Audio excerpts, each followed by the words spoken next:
ನಮಸ್ಕಾರ ವೀಕ್ಷಕರೇ, ನ್ಯೂಸ್ ಫಸ್ಟ್ಗೆ ಸ್ವಾಗತ. ನಾನು ವಾಸುದೇವ್ ಮಾರ್ನಾಡ್. ಮೊದಲಿಗೆ ಹೆಡ್ಲೈನ್ಸ್. ಶಾಸಕ ಬಿಆರ್ ಪಾಟೀಲ್ ಆಡಿಯೋ ವೈರಲ್ ಬೆನ್ನಲ್ಲೇ ಹೈಕಮಾಂಡ್ ಅಲರ್ಟ್. ರಾಜ್ಯ ಸರ್ಕಾರದಿಂದ ಮಾಹಿತಿ ಕೇಳಿದ ಹೈಕಮಾಂಡ್, ಸುರ್ಜೇವಾಲರಿಂದ ವಸತಿ ಇಲಾಖೆ ವಿಷಯವಾಗಿ ಮಾಹಿತಿ ಕೋರಿಕೆ.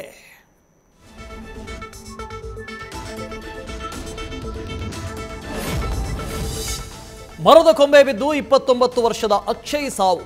ಕುಟುಂಬಸ್ಥರಿಗೆ 5 ಲಕ್ಷ ಪರಿಹಾರ ನೀಡಿದ ಬಿಬಿಎಂಪಿ ದಕ್ಷಿಣ ವಿಭಾಗ ವಲಯ ಆಯುಕ್ತ. ಆಸ್ಪತ್ರೆ ಖರ್ಚು ವೆಚ್ಚದ ಬಗ್ಗೆ ಕುಟುಂಬಸ್ಥರಿಂದ ಮಾಹಿತಿ.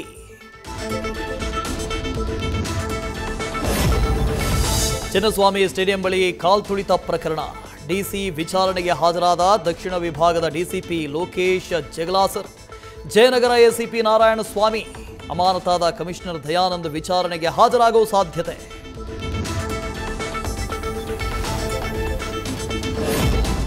ಹೊಸಪೇಟೆಯ ಖಾಸಗಿ ಆಸ್ಪತ್ರೆಯ ಎಡವಟ್ಟಿಗೆ 13 ಮಹಿಳೆ ನರಕಯಾತನೆ.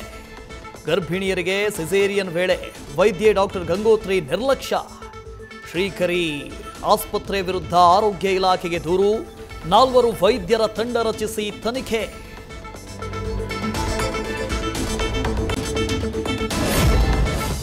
ನಟ ಸುದೀಪ್ ಹೆಸರು ಹೇಳಿ ನಿರ್ದೇಶಕ ನಂದಕಿಶೋರ್ ವಂಚನೆ. 22 ಲಕ್ಷ ಕೊಡದೆ ಮೋಸ ಮಾಡಿದ್ದಾಗಿ ಯುವ ನಟ ಶಬರೀಶ್ ಶೆಟ್ಟಿ ಆರೋಪ. ಹಣ ರಿಟರ್ನ್ ಕೇಳಿದರೂ ಕೊಡದೆ ಧಮಕಿ. ದೂರು ಕೊಡುವುದಕ್ಕೆ ನಿರ್ಧಾರ.